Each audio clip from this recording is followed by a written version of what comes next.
Well, welcome back, Blade Gang. This old sword with a special review for you today. I can honestly say this is a one-of-a-kind knife. Yes, what you're looking at is a Microtech Socom Elite.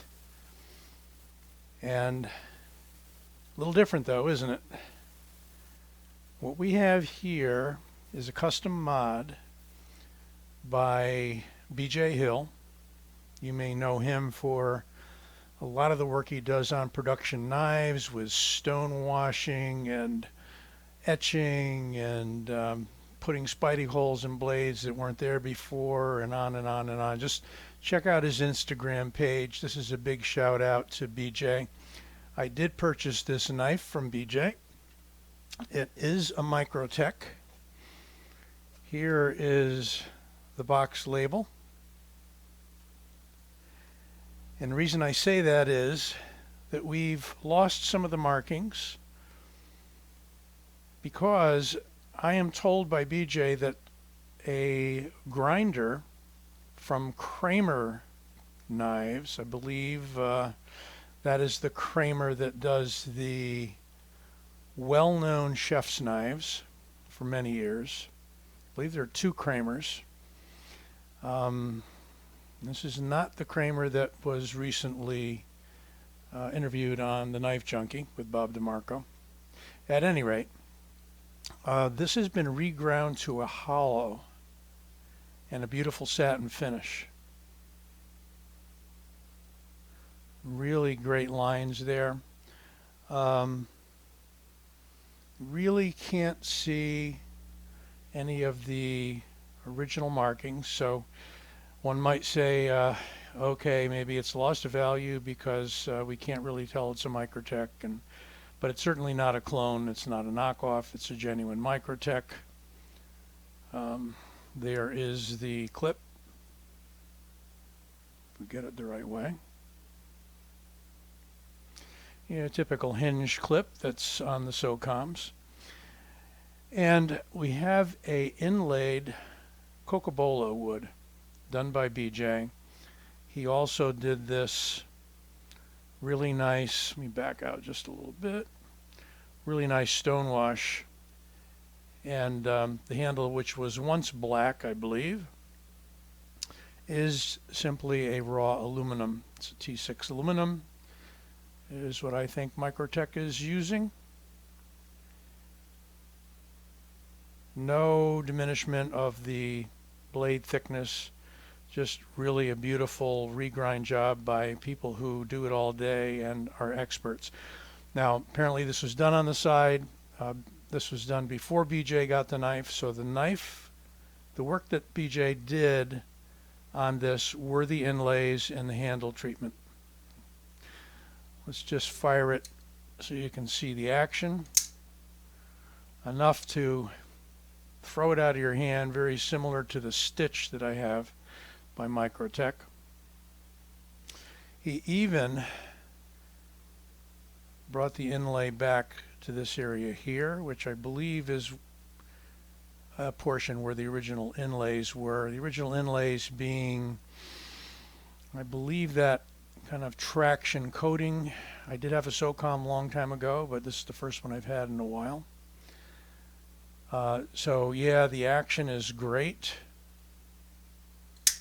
Everything about the knife is like new. You will notice, if I can find them,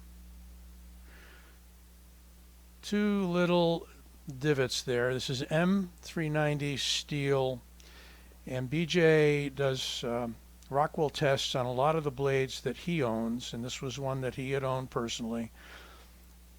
And it came out to, I think, 60.5 or something like that.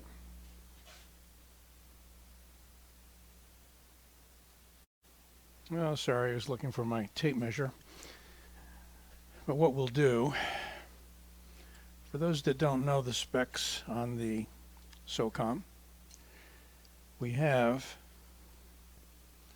a 4-inch blade, and we have a knife which is 9 inches overall, not including the glass breaker on the end.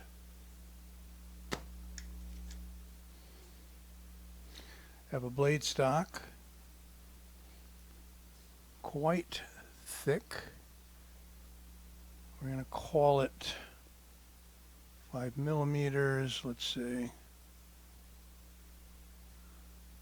4.7 millimeters, to be honest. Handle thickness of 0.51, call it a 1/2 inch. And a weight of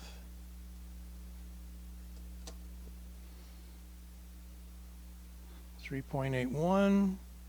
Yeah. Is it 3.81?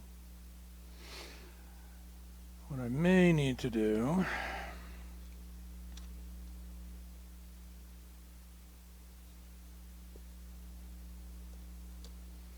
yeah, 3.8. Somehow I thought the Socom was a lighter blade. Excuse me, heavier blade. But all aluminum handle, that certainly makes sense. Now this knife could be a user, or might be a safe queen. You never know. We'll see. See if I can give you another kind of quick look around. See that nice stone wash that he put on the handle?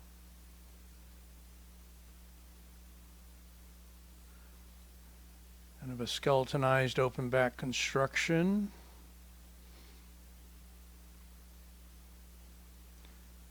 Got a, believe a ceramic ball there, or a steel ball.